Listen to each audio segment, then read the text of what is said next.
Hello, everybody. My name's Greg Argonda, and I'm going to be continuing the Of the Dead series on the Cigarette Burn reviews. This one is going to be about Land of the Dead, 2005 George A. Romero movie. To me, kind of is the landmark of the movies, like from when they went to decent quality to complete shit. Because to me, like everything that came after this, the remake of Day of the Dead. Survival of the Dead,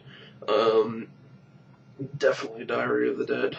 All those movies just really were not that good, and I'm not even 100% of. No, I'm not even a fan of Land of the Dead. But let's get into this.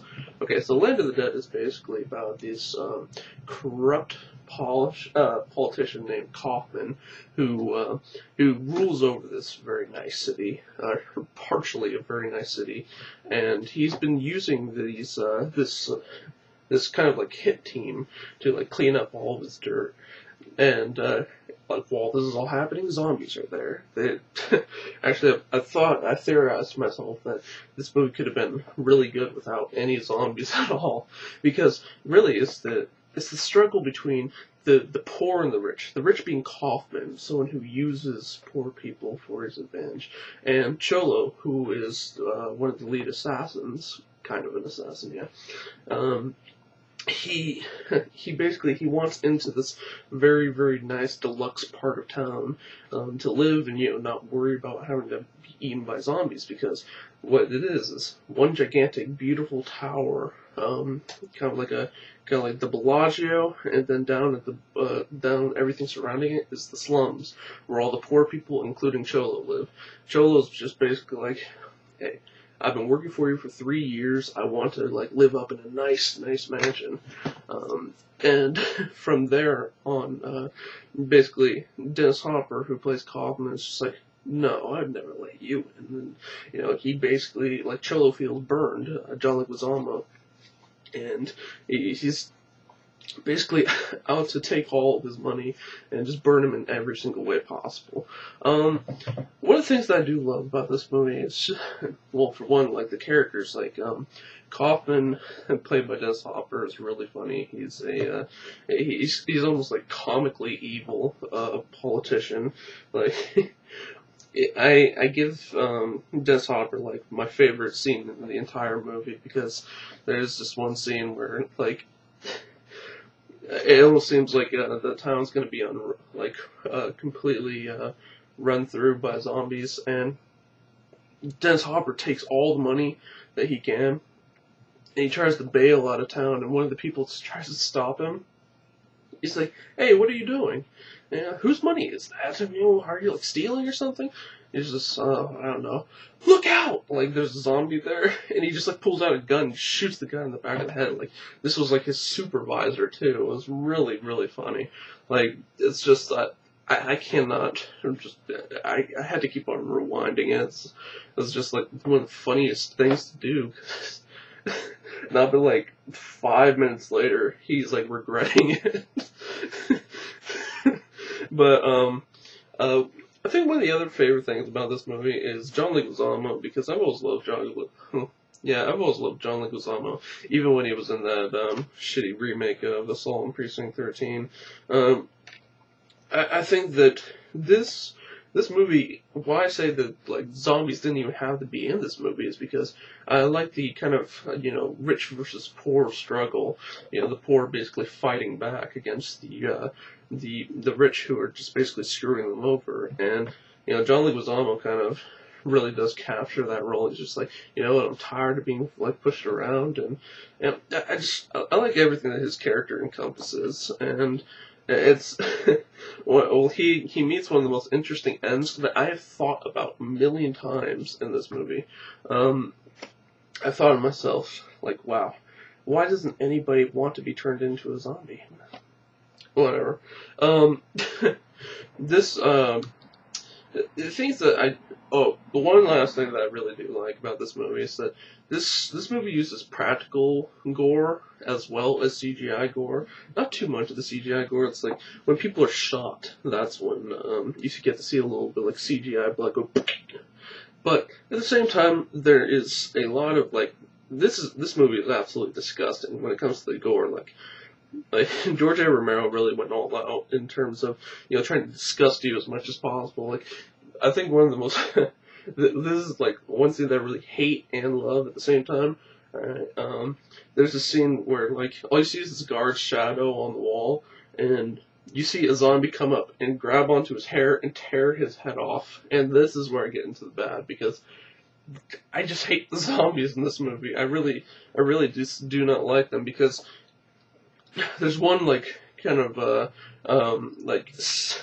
decently smart zombie who's like walking around, and he's just like he's getting pissed off at everything that human beings are doing to zombies, like killing them or mutilating them, and like he's kind of like doing this like zombie cry like every time he sees like someone. He's almost like the Native American with one tear going down his cheek, looking at like a garbage heap.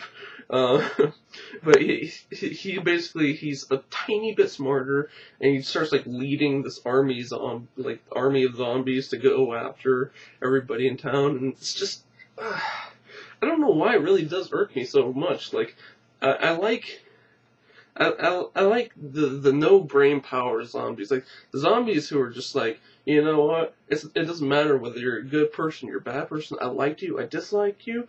Like, I just want to run up to you and just, like, tear your neck out and just eat it. That's the kind of zombie I like. Not to say that there weren't those kinds of zombies in this movie, because, alright, I'm going to call him the uber zombie, the one who's, like, kind of smart. He has a vendetta against people. But the other zombies that he's kind of controlling and, like, showing them how to do stuff, those zombies seem like they're kind of the brainless type. But I don't know, like I really didn't like I didn't like that the whole like zombies kind of gaining brain power. It's almost like he's kind of like the like the lost link or something. He's like a step up in evolution in terms of the zombies. I think like. I do. Well, I said I do love the effects. I don't like the fact that they use any kind of CGI. Like with when people are getting shot, like the zombies are getting shot, and you get to see like the fake blood popping out of their head. That starts happening in the sequels, Survival and Diary, and the remake of Day of the Dead. And I just, I really don't like that fact. Like, back in Dawn of the Dead, Dawn of the Dead and Day of the Dead, like, when things get shot, you get to see, like, even though the blood looks a little bit fake, you get to see kind of the bright red blood coming out of them when they get shot. Not the CGI spurts.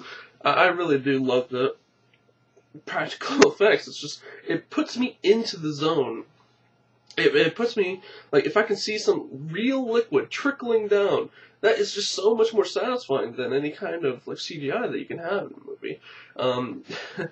And I think that, like, the overall thing that I don't like about this movie is this is the kind of movie that I sit there and I start picking apart every detail. It doesn't matter how cheesy it is, because there are a lot of movies that I love that are just loaded with cheese, like the Evil Dead series, cheesiest movies around, but hilarious and scary. But I don't know, something about Land of the Dead, it's just, it really does not sit well with me. I always like said to myself, I would go Dawn, Day, Night of the Living Dead, and then Land of the Dead, because I don't know, Land of the Dead is just like it belongs in their category of films in the Of the Dead series. It's just, to me, it seems like this movie could have been without zombies. It could have just been like the poor versus the rich. That's pretty much what this movie could have been, and it didn't need to have zombies, which is really annoying to think about. So I'm not going to give this any thumbs, which means I'm completely neutral on this movie. Don't say, oh, Greg fucking hates this movie, or Greg loves it. No, I'm completely neutral about this movie. Go see it if you want to see it. Rest in peace, Dennis Hopper. We lost one hell of an actor in you. You really were just an amazing guy, and I love your movie roles. Blue Velvet all the way. Take it easy, guys. Until next time, Greg Gonda signing out.